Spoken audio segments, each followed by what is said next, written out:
Thank you guys for joining. Hi. We're just gonna get David on. Incredible, Eric, you're joining all the way from Germany.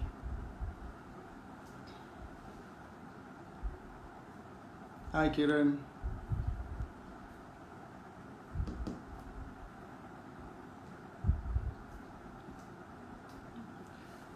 Hopefully we'll do better than last time.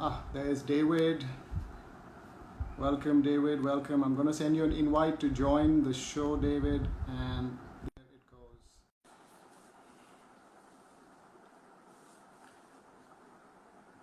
Hi, Prashant. Hi, Abel. And hi, David. I'm just trying to get this to work. Is that happening? We've got you upside down, David.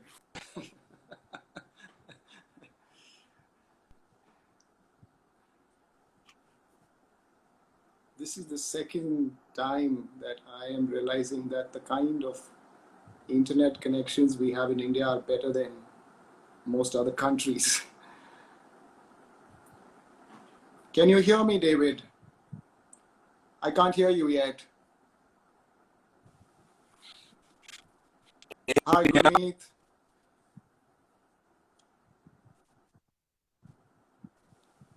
Well, David's getting started. Okay, David, you got to fix your sound and your audio. But welcome, everyone. This is our second attempt at what we're calling the Cougar Motorsports Special Stage. And today we thought we'll talk about how extreme off-road has changed over the years, and we'll hear it from David.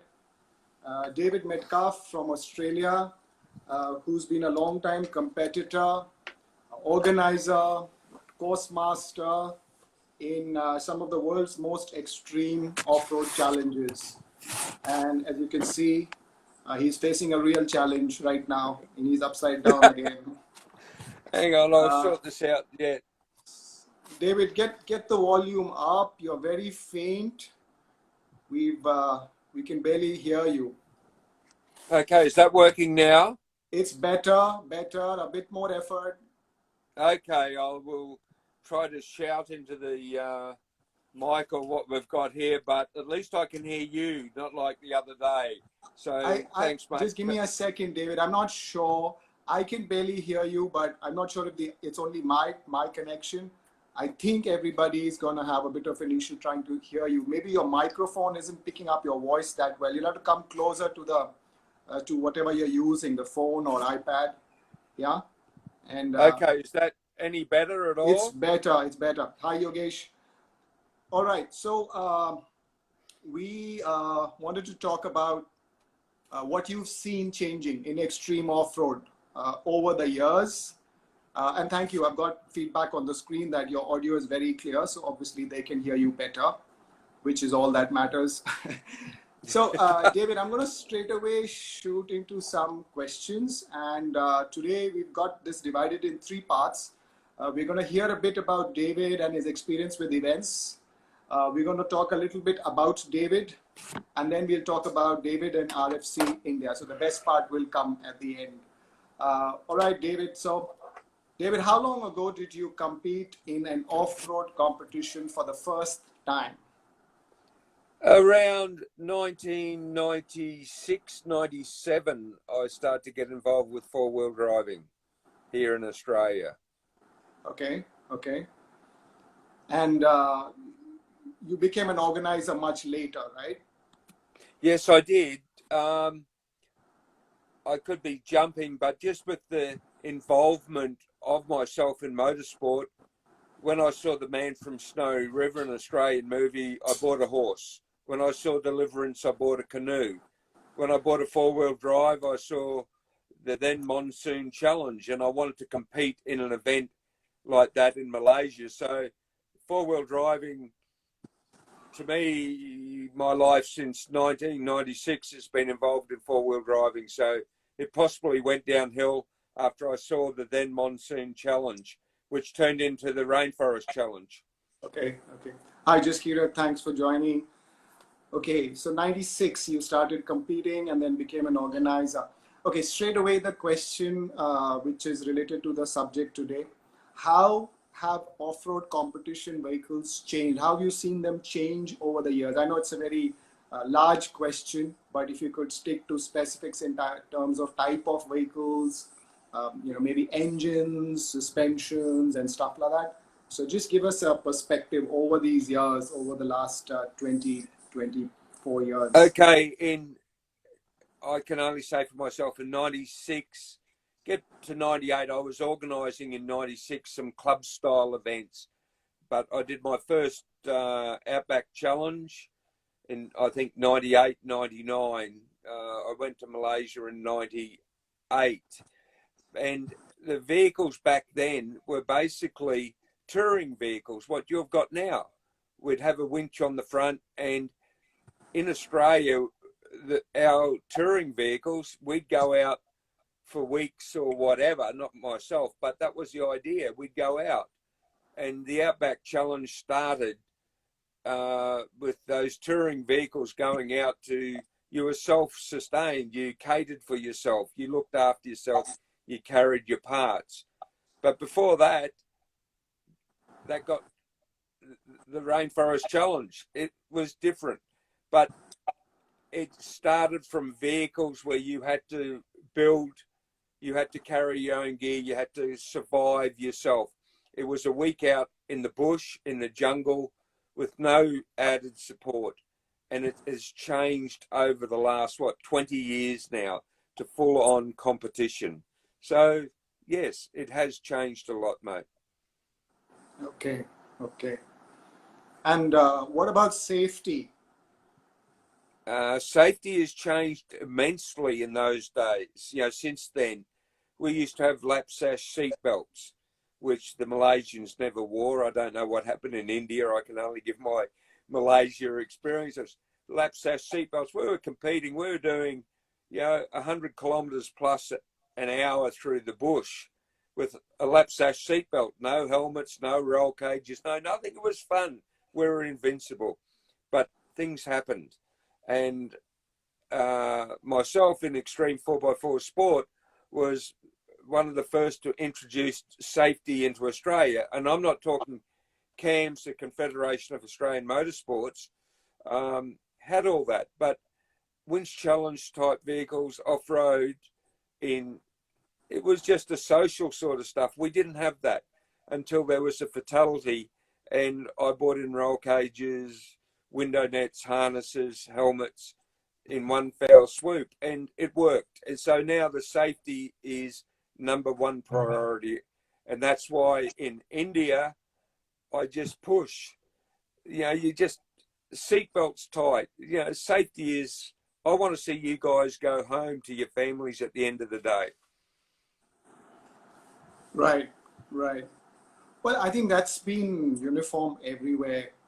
Events, a few decades ago, the whole concept of off-road and competing off-road used to be different. So yeah, roll cages, seat belts, helmets. But I must tell you, most of the organized off-road clubs in India have got really serious about all these things. And now even in regular OTRs, when they have people trying some of the more dangerous obstacles, they insist on wearing, having belts, roll cages as well, and helmets. Otherwise, you're not allowed in that. So it's changed across the board, which is great. What about events, David? What about events? In terms of what has changed in terms of how they're run now? Were they more endurance based earlier, and now it's more high speed SS? How about duration of events? Were they like shorter, longer, or just a weekend out? Even in terms of terrain, etc., scoring, competition, just give us a flavor of how events have changed. I think early in the piece, the events were weekend style events. My Come Up Extreme Winch Challenge is still Friday, Saturday, Sunday. We've got longer events here. I used to run an 8-day event. You've got the Outback Challenge here in Australia. You've got Cliffhanger. You've got the RFC, of course, RFC in India. You know, the thing is, it depends on what the person wants. We've got a lot of long events in Australia, but the cost, the time off work, and at this time, yeah, as your experience, you're sitting at home now, and you guys are in lockdown. This, you know, we had the Great Depression before my time, and as you people, we are really hurting now. You know, no events, no this. It's all good, but getting back to the question you asked, it depends what the person wants to do, to where they go. I like the longer events where everyone has to look after themselves. The early RFCs, the early Outback Challenges, my Extreme International that I ran, which people mightn't have liked because you were self-supported. Even though we came back to a base camp, you had to carry X amount of parts. You had no backup team, so forth. I like the adventure trips. That photo that just flicked up was in 2007 at the RFC in Malaysia, getting out of one of the hardest events I've done over there. But it's changed. I love RFC India for what it is. Just I'll jump into a question which has been asked just now on what were the number of participants typically in these events at that time, the size of teams, how many people in one particular event? Well, my events mightn't have attracted many, but you get Outback Challenge, there could have been 30, 40 vehicles. Cliffhanger is the same, but both those events are more high-speed events. They've still got winch challenge sort of things. They've got GPS. They've got speed runs. And both Outback Challenge and Cliffhanger are over a multitude of kilometres. You could do a stage and you could be running for 30, 40, 50 kilometres, or even 100 kilometres for that matter. So it's what people like. But I like to be able to drive to survive. How I compete with what I carry, it's a team effort, you know, the vehicle, the person, and whatever. That gentleman you see in that photo now sitting on my side steps, that was 2000. That's Chris Hummer. And he was the first competition manager in the Rainforest Challenge. And that guy got me into these style of events when he got picked up by a steel winch cable that broke across the face when he was competing with Mike Smith. And I think it was in the Monsoon Challenge or one of the Transpens in Malaysia. He's the one that got me into this. So Chris owns, or he's the major shareholder in Dynamic Wheel Co in Australia. Great supporter of the events. And he was the key player behind the design of the Cymex tyres out of Malaysia. So that man on the screen, blame him for where I am now. Well, I must just interject and tell everybody who's on the show, that's not an example. That's not an example of what is allowed in off-road, at least not now. So there's no riding on top of vehicles. So don't come back to us later and ask. David's guru used to do it. So you have to allow us to do it as well. Right.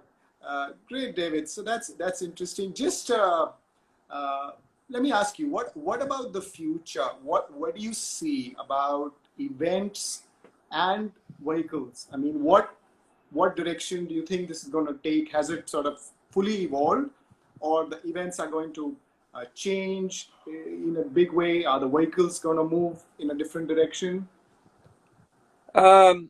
I hope the events don't change the way they're set up.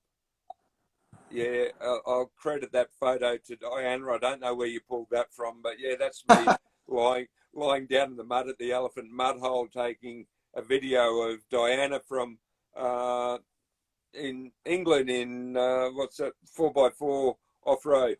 But No, I hope the events in themselves don't change. I personally like to see more vehicles that the public can relate to. It looks Uh-huh. like a Mahindra. It looks like a Gurkha. Um, I don't like seeing tubed vehicles. I want them to say, looking where a person can relate to, that is my Gurkha, or that is my Mahindra, or so forth, or Tata. Um, I like it to stay looking the same, but everything underneath that could change and it will evolve. But the way the events are run, I hope they still stay similar. We can't really change the events. We're going pretty extreme now in Mm-hmm. India and Australia. The average person can't go out and compete in their standard vehicle as such. Right, right. David, one question I've been meaning to get an answer to, and no one really can say it with a fixed right. What about electric vehicles? Do you see electric vehicles coming into extreme off-road? Next question. It ain't going to happen. Okay, I would love to see it, but I'm afraid no. It's the same as saying, uh, can you see PTO winches coming into an extreme winch challenge? No, it ain't going to happen. They can't. I can stop a vehicle, so I can't see electric vehicles in the forefront of extreme off-roading. I'm sorry. Well, maybe we differ a bit on that, but we'll see. We'll see. Okay, in terms of your dream vehicle and its setup. So if David Metcalf was to compete again in RFC, what is it that you would uh, use and build it, and what would you do with that vehicle? What would be your dream vehicle? Okay, we're talking RFC, whether it be Malaysia, Russia, India, China, wherever. It would be light. It Mm-hmm. would be have a lot of ground clearance. It Okay. necessarily wouldn't be super high as Doc's first vehicle was. And it wouldn't necessarily be a big V8 powered vehicle. You look at the Okay. Russians with their 4-cylinder Suzuki motors, could a turbo hung on the side. But for RFC, it would have to be light and fast. Okay. Okay. Nice. Nice. Great. That's So, that's that's my midlife crisis in the background. Possibly caused my divorce or whatever, but it doesn't matter. I enjoyed it, and that vehicle, that was 2007, and that vehicle is still being competed in now in local style club events. So that Nissan was mid wheelbase, 4.8 litre petrol, all wow. base, so base now compared to what is here now. But it was ahead of its time then, but not now. But it can still compete. And you built it yourself, David? Yep, yep, from the ground up. That cab started from Peter Leopard's, what we called Team Waco. It was a short wheelbase patrol and ground up. But everything on that vehicle you could replace. You could go to the shopping centre and pinch a shock absorber off a car. You could take a diff out of the family car. If someone had a 4.8 Nissan, you could take the motor. It didn't run coilovers. To me, you have to build a vehicle where parts can be replaced easily and not custom made stuff, because when it breaks, you need that shopping centre or you need the car park to be able to fix your vehicle. Yeah, I'm sure Sam is, if Sam has joined us, he'll Yeah. be appreciating that. But I'm just having a sip of, and it's not Southern Comfort, it's a black can of Coke, sorry. all right, all right. So, David, on this part, I think one very interesting thing, which I think we all need to think about, is the kind of event that you said you like, where you are completely self-sufficient, you're carrying all your gear on your vehicle, I guess including survival gear, camping gear. And given how the new world is going to emerge from all that is happening. It's very much possible now that we look at events with lesser people, lesser team, lesser staff, and teams need to be a little more self-sufficient. Fix their vehicles, carry their spares, cook their own food, pitch their tents, and sort of be together. So maybe that's giving me some ideas for the next edition of RFC. I'll love to see it. Okay, so for those who've just joined us, we are on another edition of Cougar Motorsports Special Stage. We're talking about how extreme off-road has changed over the years with one of the most experienced off-roaders we know, which is David Metcalf from Australia. And he's been a competitor, organizer, course master, and of course, builds his own vehicles and stuff. So, David, I'll move to the next part. A little bit about you.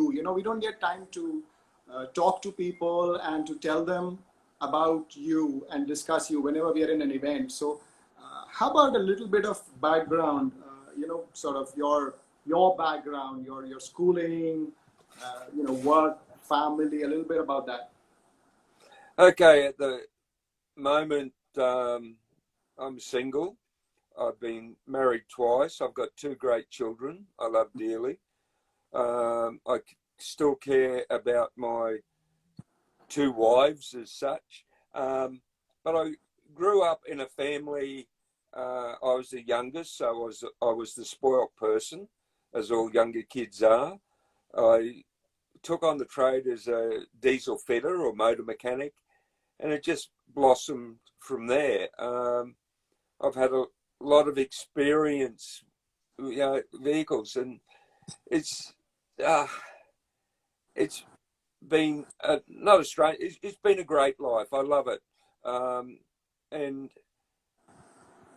at the moment now, I'm living in a small country town northwest of Brisbane, about 2 hours from the capital in Queensland. I got a workshop here I've built. I've been spending all today building my cottage, which is Alice's retreat, and she's sleeping beside me, and that's not a lady, that's my dog. But no, I have had a great adventure in life, and life is one big adventure. And the 4-wheel driving side has opened up the world to me with the RFC. I've had Thomas Fu take us. I've been asked to go on trips with him. I've done your Himalaya trips. I've RFC India. Well, this year would have been the 7th, but I've been there several times. Yeah, I've traveled the world, and this has all been due to 4-wheel driving. And it's been it's been a fantastic journey. And even at 66 years of age, I think I've still got something to offer in my events. Or, oh, bloody hell, where'd that come from? I'm going to kill you guys. That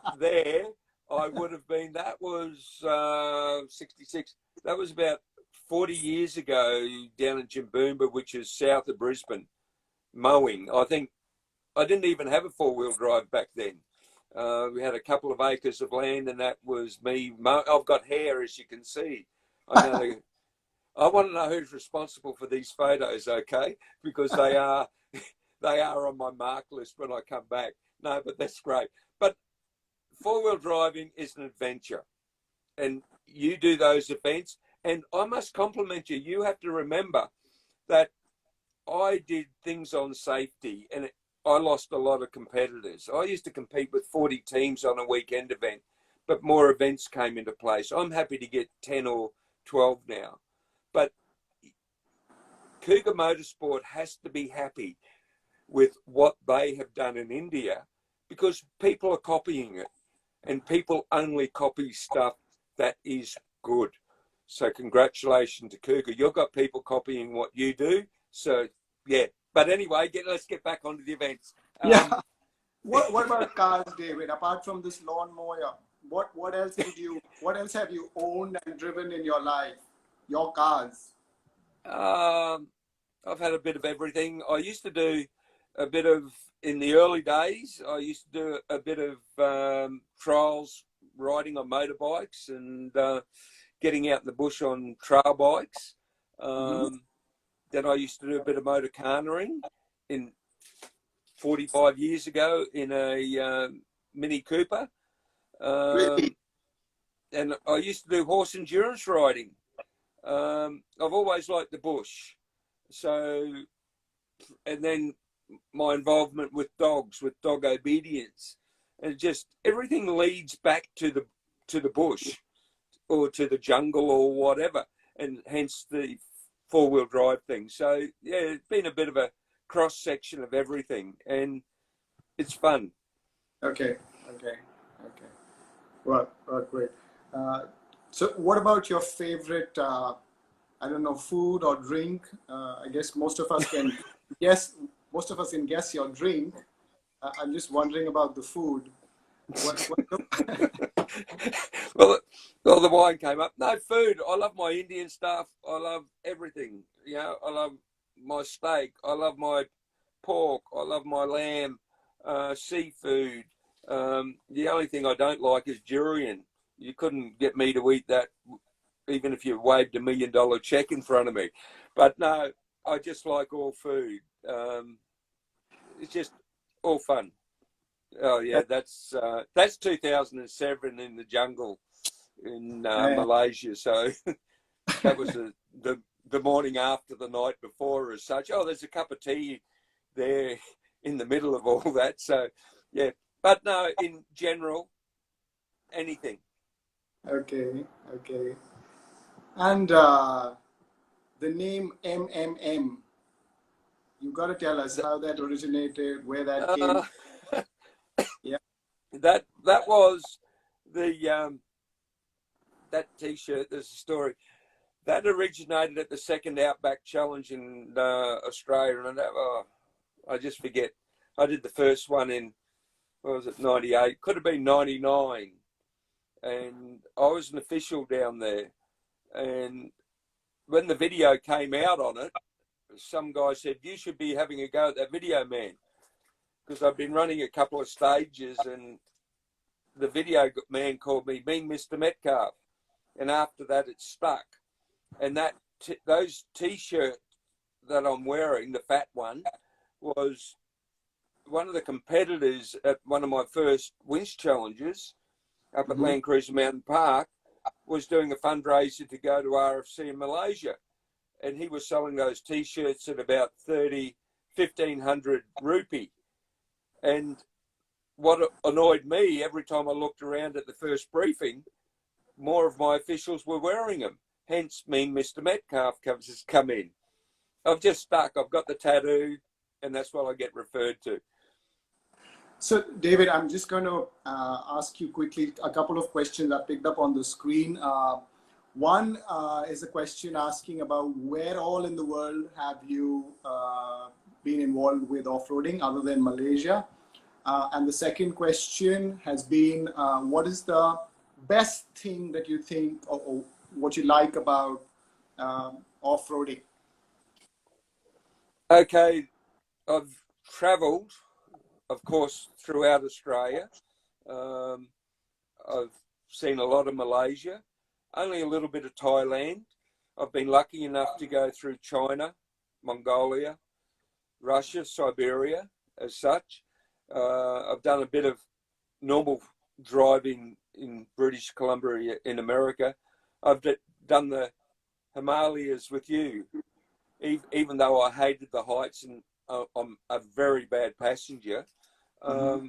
So, yeah, I've seen it a little bit, but the little bits I've seen have been places that the average person does not get to. So I'm very happy with that.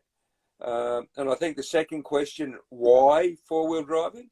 It gets us back to nature. What do you like about off-road? It gets us back to nature. Not nature. It gets us to places where the average person doesn't go. We get to see the country that the average person doesn't see.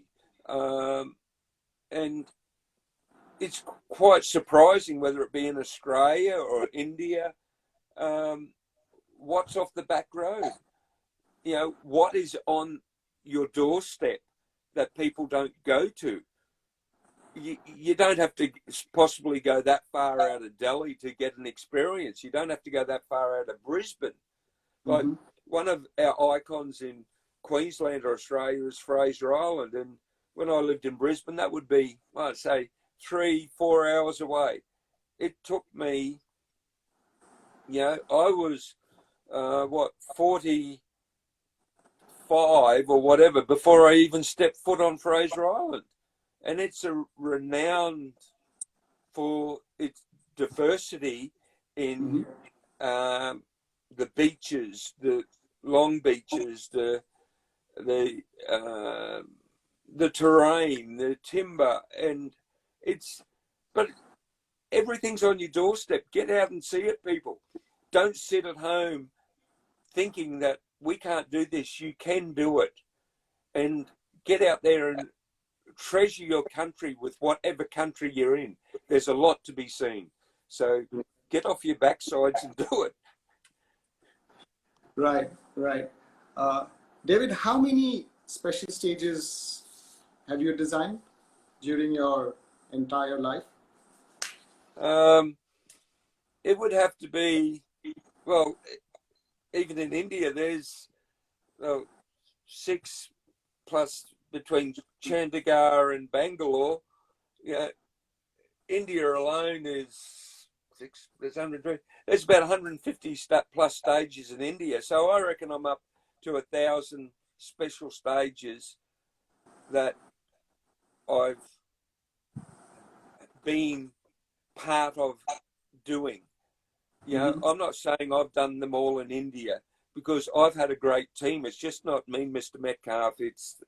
It's your guys that are helping. It's a group effort whenever you do something. But I reckon I've been behind with RFC in Malaysia, once in China, plus my events, in excess of around 1,000 special stages that I've done. Awesome. So David, we're going to just quickly move to RFC India. That's how we got to know you. Talk a little bit about that, take some more questions, and then we'll wrap up. So you remember the first year, David, when you came down and we went around to meet the government of Goa, and we went to meet Force Motors in Pune. Yeah. How can I forget that? I'm test driving a tractor. I haven't even got that photo. No, I can remember my first experience there, racing around in a Rally Suzuki of yours, and I saw so much. But the highlights, I even got to drive one little section that was cool. But the highlights was going, you know, one of the things was going to that government meeting. And I didn't know I didn't know you couldn't wear shorts and a hat into there. Don't remind me of that. Don't remind me of that. It was the first time that you'd come down. I didn't know what to say to you. And we went to see the Chief Minister of Goa. And you were wearing your hat and your shorts. Just like in Well, you didn't give me a dress code. I'm sorry about that. I do apologize. I think they all thought somebody straight out of Crocodile Dundee or something had landed up there. Maybe that's why we got all the approval. They just wanted you to go away. No, but I look at that. Yeah, even you say when we're up the convention centre where we've stayed, great hospitality, and we've been trying to find that prologue site. And I look down at that bare paddock down there at the IT park. I can use that. What do you mean?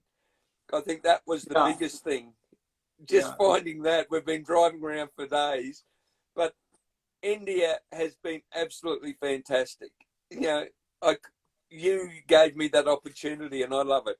But no, but those early days, it was just an eye-opener. It was an eye-opener. We went around meeting a lot of off-road clubs as well. That was with the Pune Pathfinders in Pune, if you remember. Yep. We had lunch with them. Yeah. So India, David, the same question again. You've been with us 6 years, would have been 7 this year. what is the biggest change you've seen in terms of competition, vehicles? I remember you keep sharing a lot of your views with us, and I do remember you're telling me that India is moving exactly the way you thought it would. Bigger and bigger engines. They moved to V8s now, and the things that were happening. And I've been also sort of seeing a whole cycle from where it started with the regular 1.3, 1.6, Gypsy engines and Baleno engines, and they all went in a certain direction. And now they're all coming back to what you said about availability of parts which they can buy from the shop. They want to come back to more regular standard stuff. But let me not sort of influence your answer. What do you think about India in general, if you were summing up over the years, the change in off-road, extreme off-road? I honestly think the competitors in India, I could not comprehend the first year, the low mount winches, but I could not get over how much progress had been made in 1 year, let alone 6 years down the track. And what I loved about the guys, the safety was there.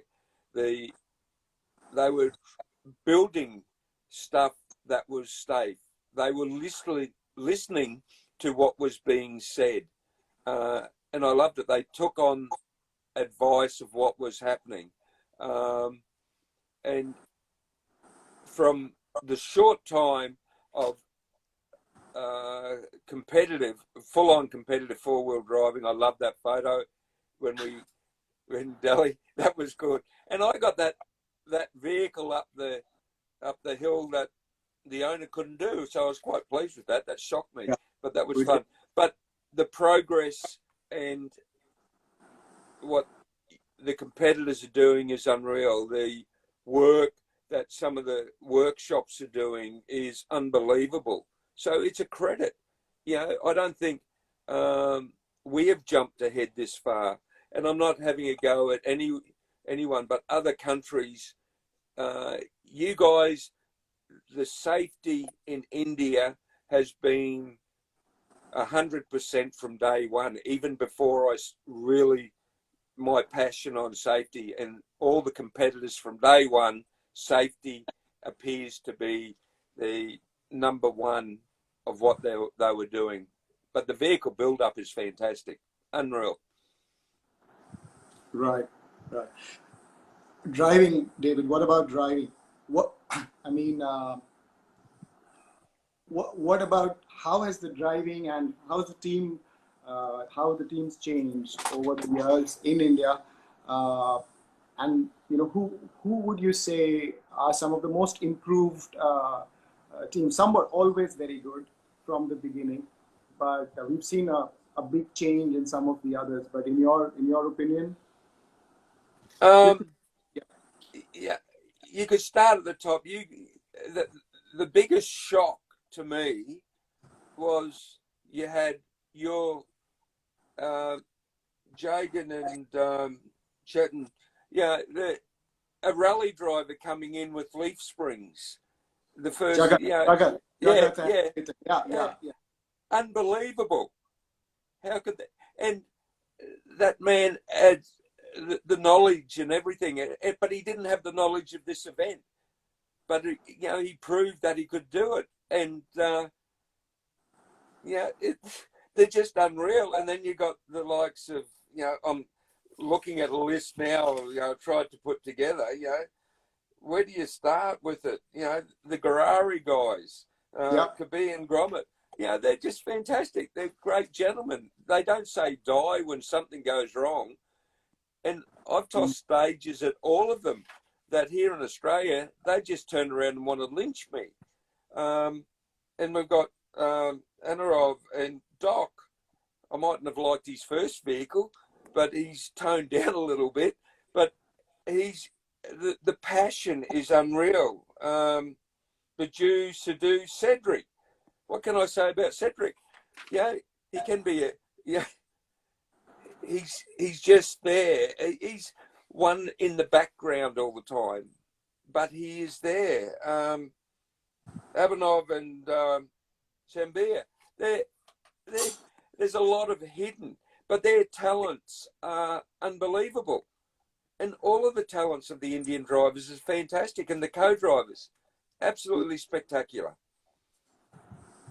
So what about if Indian teams, if let's say, I don't know if we'll ever be able to do that, but let's say if we were to plan to get some Indian teams to come and compete, in an event in Australia, in a tough off-road event in Australia, would they be competitive?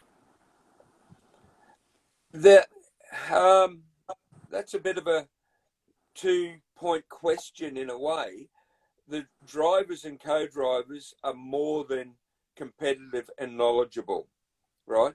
But the longer events in Australia, those vehicles that you've got in India would be so competitive in what we could class as a short course event, where the stages are, between 6 and 10 minutes long. Their vehicles, what we're seeing at RFC, would be more than competitive in my style of events, and there's a lot of events in Australia. Yeah, I've got one of them over there too. But if you look at the longer events, and they won't be out of class, the vehicles may be out of class when you're expecting 130, 140 kilometers an hour, for a long time, your GPS and that. And I'll say that for any RFC, whether it be Russian vehicles or Malaysian vehicles, in the longer events in Australia, they won't be, they just couldn't handle the conditions we've got. And before you say to me, well, the Thai team won the Outback Challenge one year, they won that event on the prologue because it got rained out, and those guys won the 2 or 3 prologue events. So, but when it came to GPS, they were just lost. But on short course events like the Come Up XWC or Triple S or North Queensland events, they would be more than competitive. They would shock a lot of people. So maybe we should make that. Yeah, but they have come ahead so quickly. It is unbelievable. So credit to them all. Yeah. Maybe we can do both. We can get an Australian team to come and compete with us here, and we can send some Indian teams to compete and see how it is like over there. Well, David, I've got some entertainment stuff when this ends. They can all see where what you're drinking in that picture back there. But is there anything that you'd like to say to all the off-roaders at this point of time? There are questions, I'll come to those, but any message, anything that you'd like to say at a time like this? Again, this is we're doing it tough here, possibly not as tough as what other countries are doing. It is a very tough time. And all I can say to everyone out there is, guys, if we will come out of this stronger and better. You, your families, have learned a lot with these lockdowns and downturns and that. You will come out a lot stronger, and it will be for the better for everyone. And as far as events, they will slowly wind up, but we are here for you. And Ash's Cougar Motorsport being so supportive of it all. Congratulations, guys. But just remember, this is a very tough time. We will come out of it. We will be stronger. We have learned a lot in ourselves. So hang in there, and we will be racing very soon. Great. There were some questions, David, about which is the off-road vehicle in India which you think is best suited for off-roading. There were some questions about other states, etc.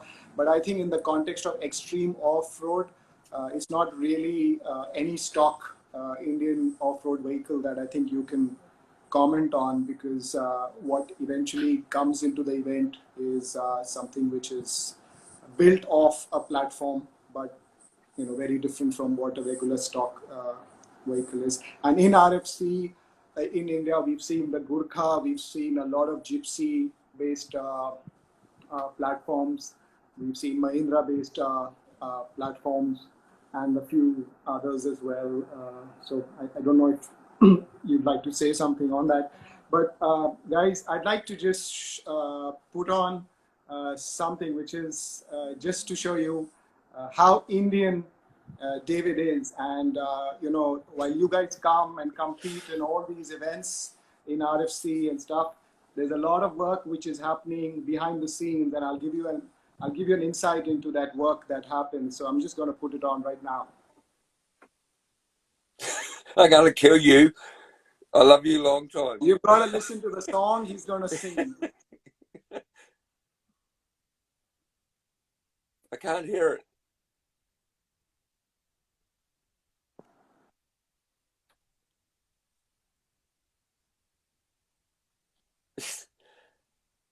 I've got no volume. Well, it was Mere Sapno Ki Rani anyhow. So guys, thank you again. And thank you, David. You hang in there. We're going to get you here. Don't worry. Season 7 of RFC India is going to happen. We're waiting. We're going to figure out how to do it. We'll adapt, but we'll make it happen. And we're going to get you back here, mate. So thank you so much, David. And thank you all of you for joining for another session of Cougar Motorsport Special Stage. We'll try and come back next week with something to entertain you. But thank you for joining. It's been an absolute pleasure and an honor. Thank you, mate. I love you a long time. Same here, David. See you. Bye. Bye.